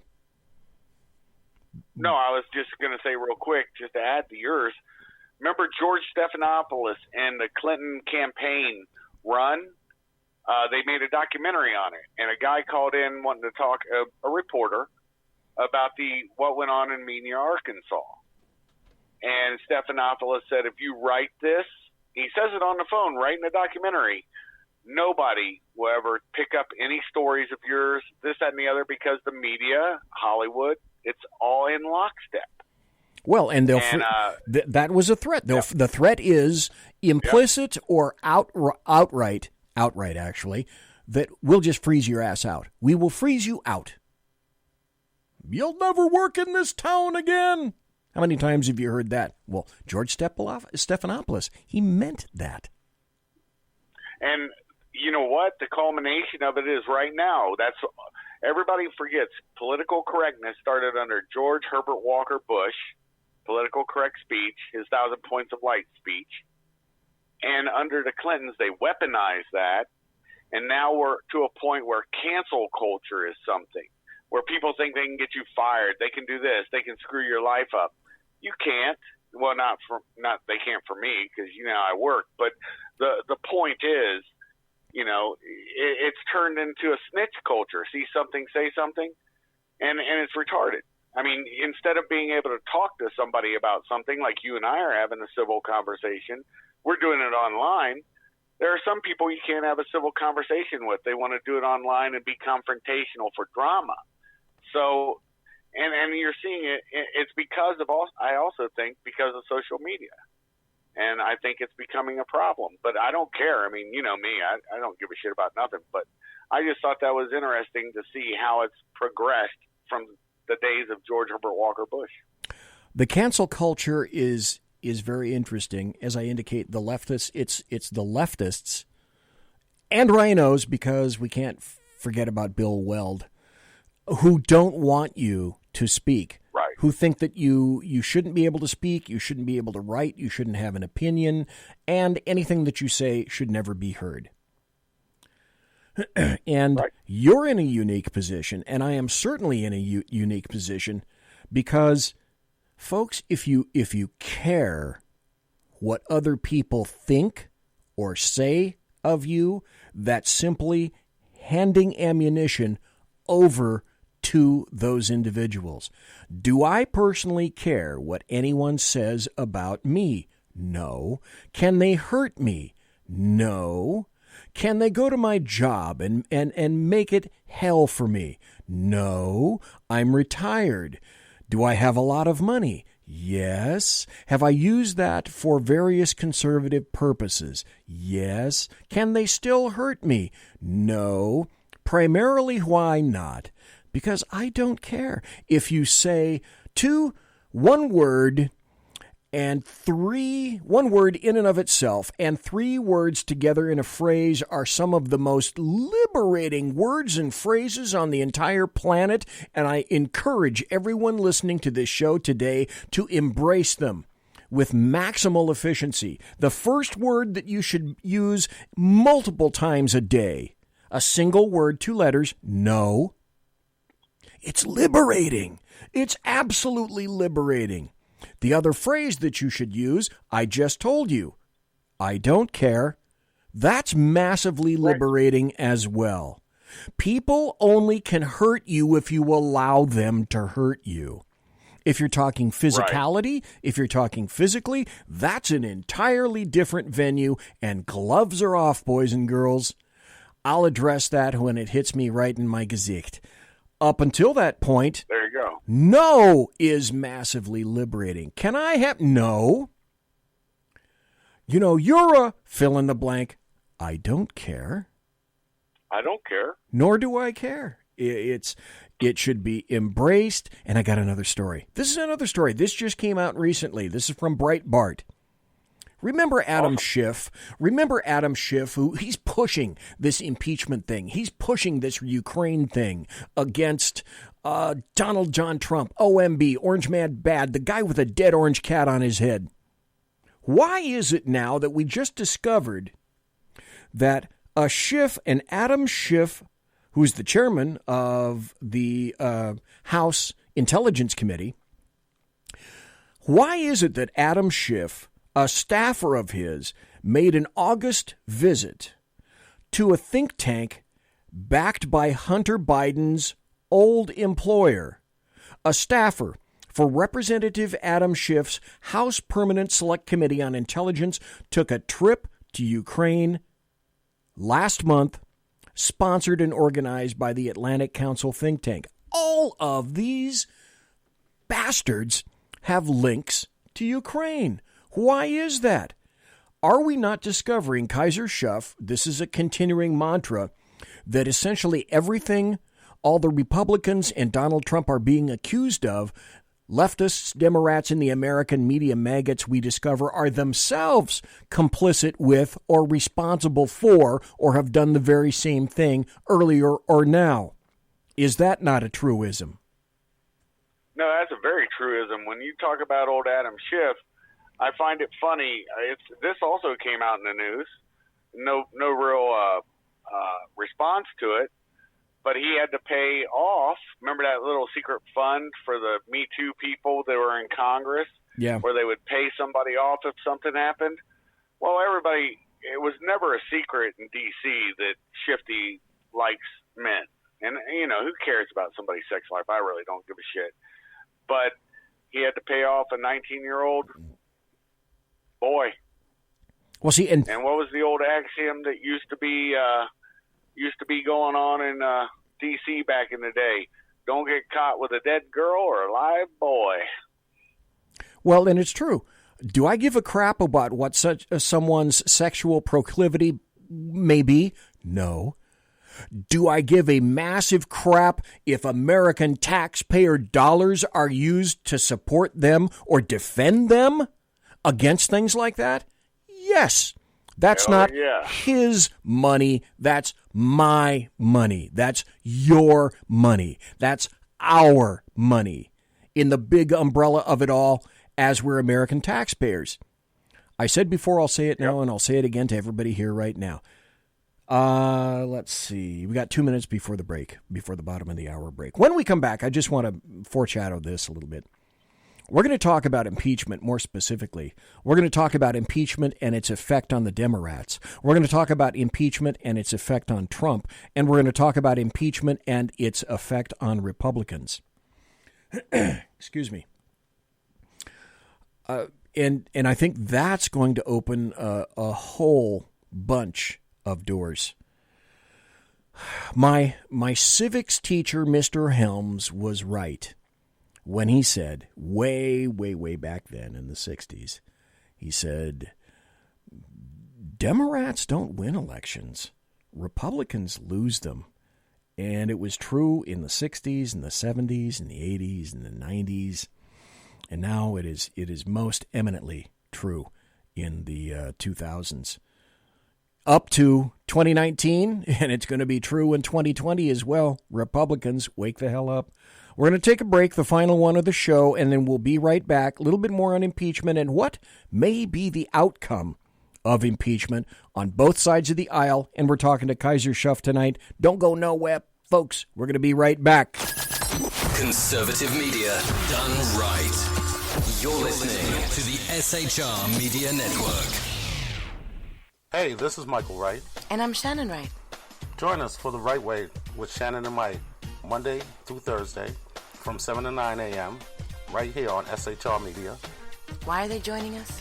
For fun things like sports, politics. Oh, maybe some news and entertainment? And all kinds of other things. Money and recipes and events, all kinds of stuff. Yeah, so join us Monday through Thursday, 7 to 9 a.m. here on SHRmedia.com.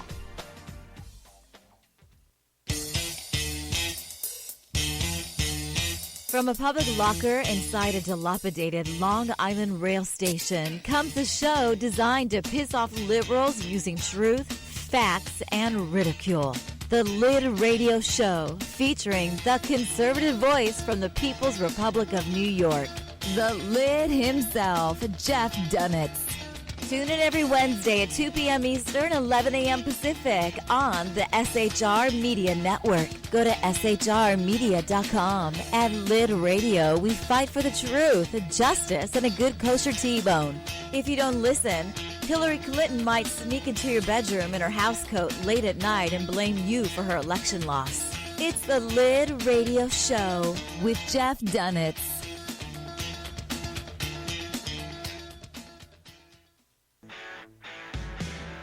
Hey girls, Carry Girl Gear is here.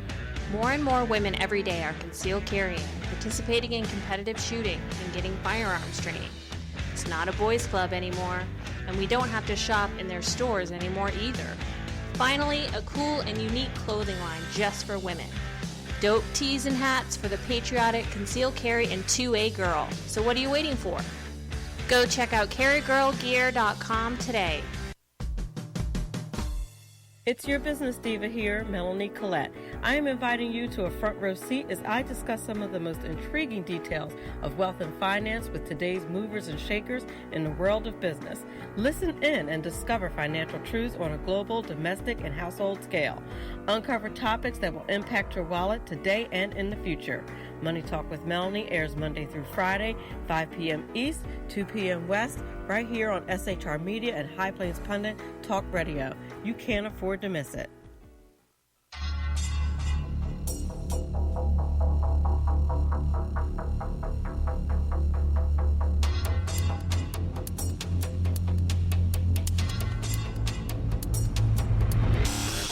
The new show on the SHR Media Network, Sackheads Against Tyranny. On shrmedia.com. Go there quick like a bunny, 11 p.m. Eastern, 8 p.m. Pacific, every Wednesday. Live and direct on the SHR Media Network. shrmedia.com. Be there.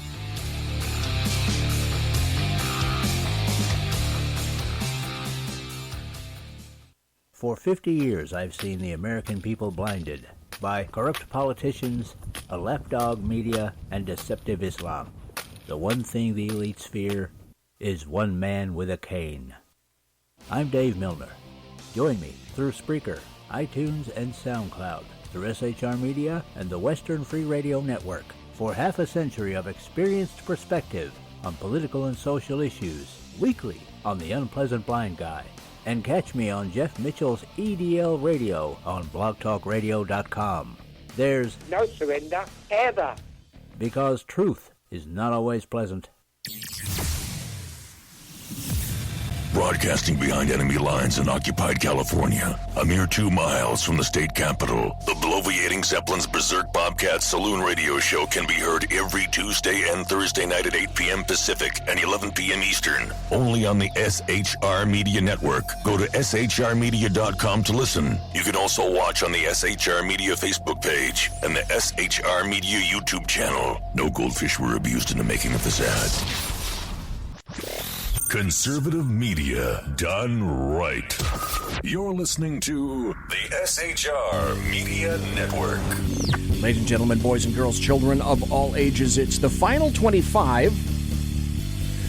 The final 25 minutes right here in the SHR Media sumptuous, resplendent, and palatial studios, where I am broadcasting behind enemy lines in occupied California. We've had the pleasure of having KAISER SHUFF on for the entire 2 hours. He'll be here until the end of the show. And I asked before the break, I said, hey, let's talk about impeachment and what effects there may be on both sides of the aisle. There's an article from The Hill that says GOP campaign chief, backing impeachment will cost House Democrats their majority in 2020. So the chairman of the National Republican Congressional Committee, the NRCC, warned that backing the impeachment of Trump is going to cost Democrats their House, their majority in 2020. This guy is named Tom Emmer, and I think he said in a statement, for the past 3 years, the Socialist Democrats have been obsessed with impeaching the president, backfilling in the reason after the fact. They become so radicalized by their hatred of President Trump that they're willing to plunge the nation into a constitutional crisis based on secondhand gossip. And he says, make no mistake about it, backing impeachment is going to cost the Democrats their majority in 2020. Hold on that car wash. So I'm going to ask you, Kaiser, a very important question right after this, because the funny thing is, right after that, Pelosi came out with this. Okay, again, stop. Who keeps turning the volume down on this thing? There we go. Now it's up. Pelosi, what do you have to say about that? Heading into the next election cycle, do you have any anxiety at all about any of the stuff we're talking about or anything that we're not talking about impacting your ability to hold control of the House in 2020? Doesn't matter. It doesn't matter. Our first responsibility is to protect and defend the Constitution of the United States. Well, I do also think that we will win again with our Democratic majority in the House. Okay, stop. That's enough. For me, as far as I'm concerned, that's all you need to hear. She said that the priority is to impeach Trump, and if they lose the House, that doesn't matter.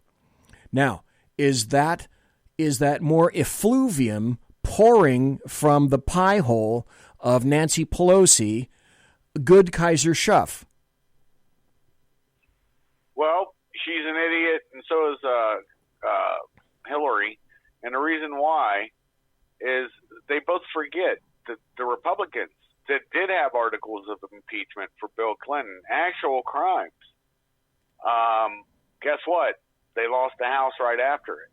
And Newt Gingrich said it was because of that. Yes. He said, looking back tactically, yes, he never would have done it had he known what it would be.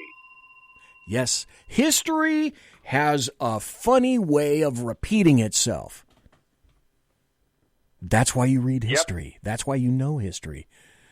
Yep. The old adage of... I know what you're going to say. Go ahead and say it. I was going to say the old adage of those who forget history are doomed to repeat it. And what are we doing in our own country? This goes along with it. They took down statues, and now they're talking about taking down statues of daggone Washington. They're talking about taking down statues of other founders. It's ridiculous. And it's not going to stop. And honestly, I don't think it can stop. But no. Impeachment's not a good plan, and they're going to find that out because it's sort of sad that they're pushing this agenda, honestly. It's funny because the Alaskan in chat, I was telling about how a florist came to the door earlier before the show, and Clyde was hungry, and unfortunately Clyde kind of did the florist in, but the Alaskan said how sad that the blood of the florist is all over the studio, and I said, yeah, it is sad. We're going to have to contact Surf Pro to come in and clean up, like it never happened. Hey, I wonder, can we get ServPro to clean up elections? Probably not. Here's a great story from Newsweek. It's like this came out of nowhere, but it came out just about a week ago. The headline is, Hillary Clinton has more people betting that she'll be the 2020 Democrat nominee than any of the actual candidates. A UK bookmaker is saying that. More bettors at one of the major British bookmakers are backing Hillary Clinton to be the Democrat Party's 2020 nominee than they are any of the candidates actually running in the race, they're giving her better odds of winning than Senator Cory Booker, he's going to be gone in a while, and Beto O'Rourke, so will he, among others. You can't write this stuff, Kaiser Schuff. You can't write this stuff. The odds makers in Vegas are actually pushing a Clinton-Warren ticket. They feel that it's going to be a Clinton-Warren ticket on the Democrat side. Pussy power. And that's what they think is going to happen. Isn't that interesting? Well, first, let's go back to the impeachment, because I want to have your thoughts on it. First and foremost, will the House be able to wangle enough votes to impeach President Trump, do you think? Yeah, I think the House will. Then it'll go to the Senate for trial, and I'm sure that's going to get soundly trounced. You have enough right-punching Republicans that'll jump over and vote with the Democrats. You'll have some. Yep, you will. You'll have some Democrats that might break party lines, but if you remember, I can't think of her name. She was from Maine. She didn't vote for something I can't remember, and everybody saying goodbye to her, and she was voted out. And that was back during Clinton. She voted against something on Clinton. I can't think of her name now. Yeah, you're right. I can't think of that name either. But I think that Newt Gingrich has a massive point. And if I knew how to edit videos together, either on YouTube or in video itself, I could put together a 30-second to a 60-second commercial with all of the stupid audio clips of things Democrats have said over the past, since 2016, about Donald Trump, and that would be enough to sink any and every Democrat extant. Period. End of statement. I don't have any of those skills at all. I concur with you. I think they are going to pass that in the House. I think it will go to the Senate. The Senate will be a little close, and it will again depend on how many people escape the Democrats to go over to cross the aisle, and how many rhinos cross the aisle over to the rats' side. And it will not go anywhere. I think the Senate will ultimately nix that. But I cannot help but think that it's going to play as a massive plus for Donald Trump. And I truly do think you're going to see Trump 2020. You're going to get the Oval Office. You're going to keep the Senate. You're going to retake the House. And so let me ask you this question. The most recent incident where I can recall all three portions of government owned by the Republicans was back under George Bush. But I said then, and I will continue to say now, that the Republicans are essentially spineless, and when finally they get into power, they have no idea what to do with that power. Kaiser Schuff, do you think President Trump, OMB, Orange Man Bad, the guy with the dead orange cat on his head, has any compunction whatsoever against using all of the power that he acquires from the bully pulpit, the Oval Office, and the House and the Senate? Do you think he'll have a major hesitancy to use or wield any of that power? No, I don't think so. I think he will not be a lame duck at all. He will be... No. Oh, no. Oh, no. Same with the Senate and the House. They will... I mean, the funniest part about the whole impeachment garbage is they're also trying to say that they need to impeach Kavanaugh again. Somehow somebody shoved his penis. It's not theirs. They shoved his penis into a woman's hand. Even the woman said that didn't happen. She doesn't remember it. But they're still going with it. There's no end to their stupidity. There's no end to their insanity. It all gets down to one thing. They have not transformed. They've not stepped from one 24-hour period into another 24-hour period. They are still back on November 8th of 2016. They still do not recognize November 9th of 2016 that Hillary Clinton did not win the presidential election. Mike in chat says, and thank you very much for this, Mike says, BZ, the name of the senator that got voted out was Olympia Snowe. That's it. So That's it. Thank you very much for that, Mike. One of the reasons that BZ's chat room is so stellar and august.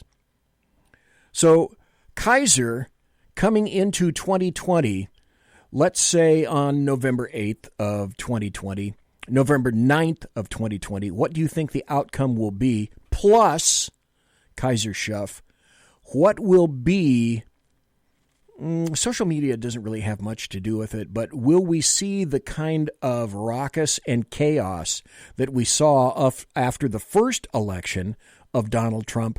How will the nation handle the second term of OMB? I know how I'd like to have them handle it. Everybody, just like when Obama won, you didn't see people acting a fool. You know, I remember I just carried on with my day. I didn't give a crap. Yep. But just because your guy went, it's become tribal. In all honesty, it's become very tribal, very divided. He comments on a comment that was made by a journalist, and they say that Trump wants civil war. No, that's not what he said. No. He was quoting a journalist. And there's just no end to everything he says will become some sort of, some sort of a signal to somebody or something. And actually, it's not that way. He's pretty open and honest. And I think the people understand and respect that. I mean, it is kind of refreshing that if people say he's corrupt on stuff. Well, you don't. He's a Manhattan billionaire builder and a Democrat who people in rap songs used to emulate and want to be like. And after he changes to the Republican Party, instantly, orange man bad. It's amazing to me. No, it is. It's didn't see this coming. Trump was not my guy. Wanted to vote for Ted Cruz. When I saw that everything went over to Trump, my choice was binary. And the binary choice was clearly simple, very, very simple. I either go OMB or I go Hillary Clinton. If I write up, yes, I am, Mike. If I go anywhere else, then my vote doesn't mean GERP. Nothing. Nowhere. So I voted for Trump. So everything. I wanted Cruz too. And I said to myself that essentially getting Trump, and then if he appoints some good SCOTUS people, that's all I care about. Now, the fact that Trump did so much more on top of that, and I literally have 30 pages that I can read to you folks, because I still have the article printed out of all of the things positive that he's done for this nation, and that he loves our military, and that he loves our law enforcement officers, which is the exact opposite of leftist Democrats and the American media maggots. Right. Everything else that he's done is gravy. It's absolute gravy. I think we got time for one more, maybe two more articles or topics to talk with you about, KAISER. Cool. There is major deep state panic. On 2 points. One, we're talking about the guy, the attorney who's investigating all the stuff, and I named him earlier. I can't think of his name. And also Durham. Thank you. And also Barr. And there's an article from Barr that says, indicating that there's a deep state panic right now. AG Bill Barr has already, and you didn't hear about this, folks, I wonder why, Bill Barr has already met with British and Italian intel officials about the investigation involving Obama's spying, their administration spying on the Trump campaign. Tell you what, we'll get back to that. But for right now, I think Mike has called in. Mike, what do you have to say tonight, sir? Well, you're right about the winning aspect and how the Republicans treat winning. You know, remember what he said. Remember what Orange Man Bad said about getting tired of winning. You're going to get tired of winning. Well, that's the thing. He's been winning, and I haven't gotten tired of it. And as far as I'm concerned, he's going to win that election, and he's going to have coattails enough to flip the House. I believe he is. That's why we're seeing that she's going to want, the Democrats are going to want to get this inquiry started probably before Thanksgiving, you know? I think the newest thing, Mike, Kaiser, you correct me if I'm wrong. I think the newest thing I heard on news, because every once in a while I listen to CNN. You got to know what the enemy's thinking. I think they said that they're going to begin the proceedings as early as sometime this month. So, Mike, you may be right about that. Have you guys heard anything about the beginning of the hearings? Yeah, I heard that they were going to do it as soon as they got back from this autumn recess or whatever they called it, the 2 weeks. Yeah. So I wouldn't doubt it. Isn't that funny? They go away for 6 weeks. They're here for about 3 weeks. Then they're going to go away for 2 more weeks again. How crazy is that? Mike, I'm with you, though, because I believe, and I think, if I'm not mistaken, Mike, did you not say something similar last week, too? In Louisiana, it's probably all going to fall to the Republican and or Trump side. Right, that's right. And the guy, John Bel Edwards, and by the way, you mentioned a quote about a dead boy, a dead girl and a live boy. That was Edwin W. Edwards that said that. Oh, okay. Yep. All right. Yep. Thank you very much. Yeah. So it's going to fall to now. There's a district out of New Orleans that's drawn very, very weirdly, a House district it's the only Democrat district in Louisiana, the only one, and it's one of these weirdly drawn districts. I guess you might have one in your state, Kaiser, and probably you too, BZ, more than one that's one of these weirdly drawn House districts that, you know, it's on one side of a river and then on another side of a river, whatever it is. But that's this guy. It's a black Democrat that's out of that district, that's been in that district since, it was a Republican that held that district before that by the name of Gal, you know, that he had beaten, you know. So he's probably going to lose that district once they redistrict that thing. Very interesting. Go ahead, Kaiser. Didn't somebody in Louisiana, I think it was Jefferson something, he was the one who was caught with like a couple $100,000 by the FBI in his freezer. Yeah, we call it cold cash. I remember that. Yeah. I remember that. Yeah. Louisiana's always been corrupt, my brother. Yeah, there was another guy in Baton Rouge who was a state house member that got caught with somebody paying him in a brown paper bag, and I call him bag of cash. You know. Nice. But yeah, that's class. That type of stuff happens all the time, and there are a lot of people in Louisiana that wish New Orleans would kind of fall into the sea. Well, it almost has a couple of times. They almost got their wish. Has, yeah, you're right. But because of all the crap that comes out of there with their mayors and the crookedness of the police department and all that stuff, that people wish that it would just fall into the sea. Yeah, I remember Mayor Nagin and the Chocolate City. Yeah. And the Chocolate City that left Well, him, and of course, and they all went to recently, Houston. The recent mayor had a point of, he didn't want to, the pumps that keep the city from drowning. Yeah. Had stopped pumping, had stopped being able to pump it. He didn't want to fix them. He didn't want to spend the money to fix them.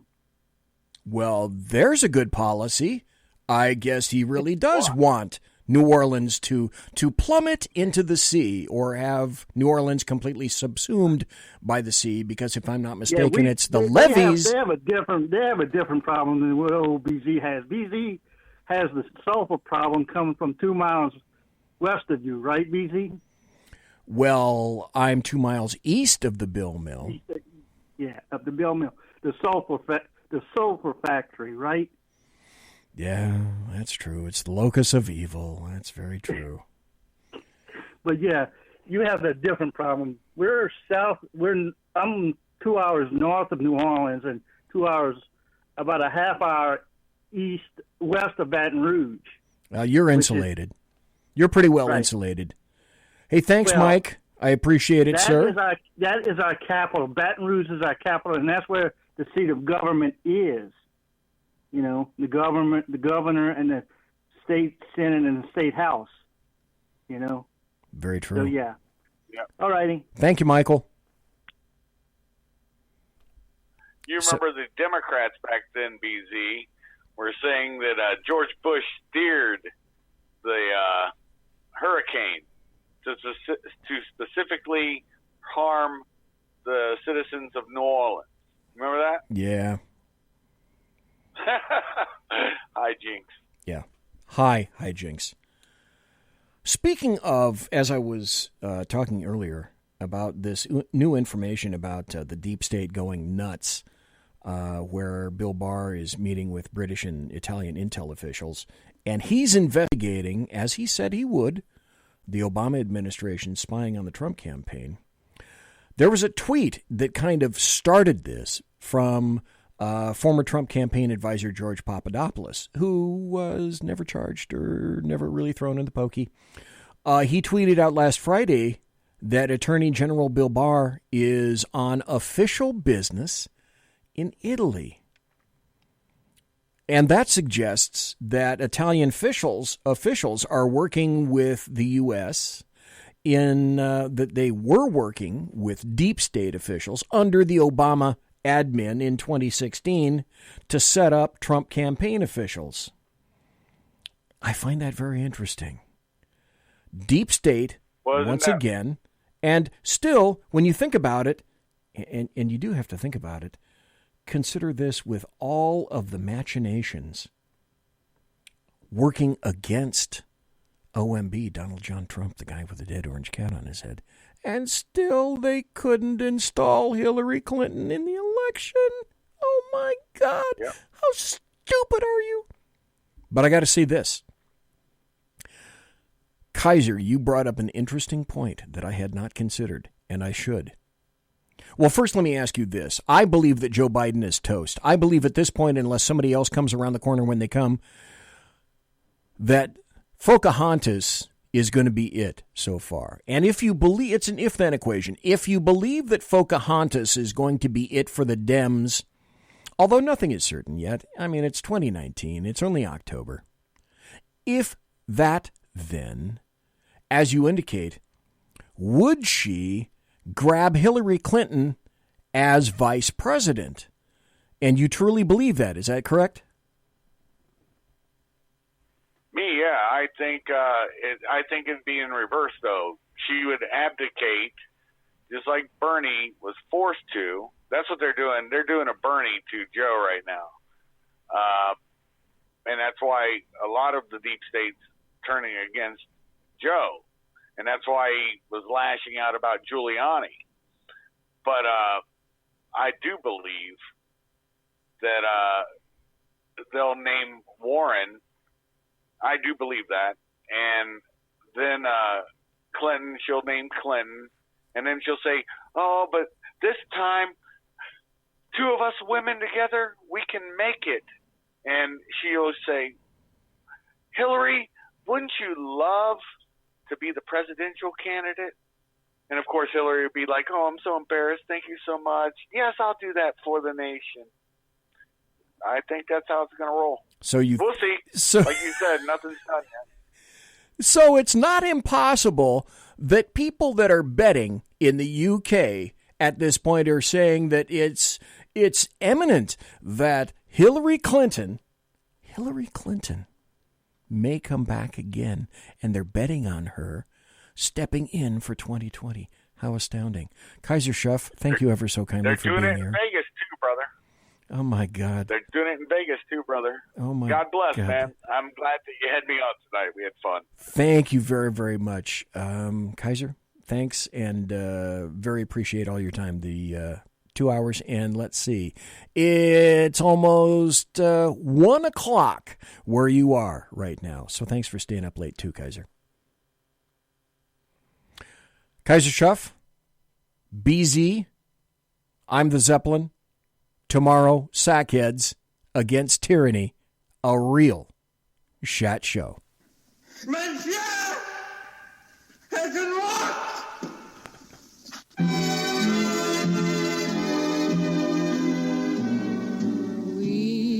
Ladies and gentlemen, boys and girls, children of all ages, thanks for listening to the Bloviating Zeppelin's Berserk Bobcat Saloon radio show, live and direct right here from the SHR, the sumptuous, palatial, and resplendent SHR Media studios, where I was, and I'm still for a minute or two, broadcasting behind enemy lines in California. If you want to contact me, you can find me on Twitter at BZEP, at BZEP, or my blog, bloviatingzeppelin.net.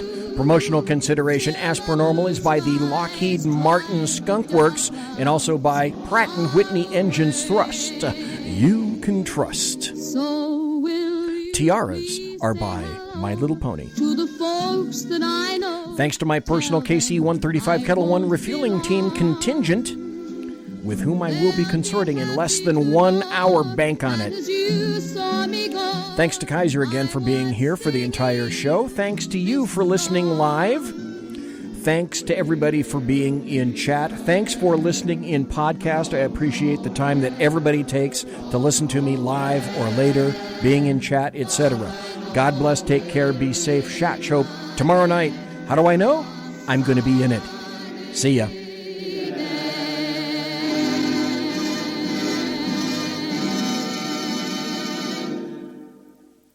Quiet down now and get some sleep. Good night, everybody. Good night, Mama. Good night, Ben. Good night, everyone. Good night, Mama. Good night, Daddy. Good night, children. Good night, Daddy. Good night, Elizabeth. Good night, John Boy. Good night, Jim Bob. Good night, Jim Bob. Good night, Jim Bob. What's going on? I was asleep. What's everybody doing? Good night. Good night, Jim Bob. Go to sleep.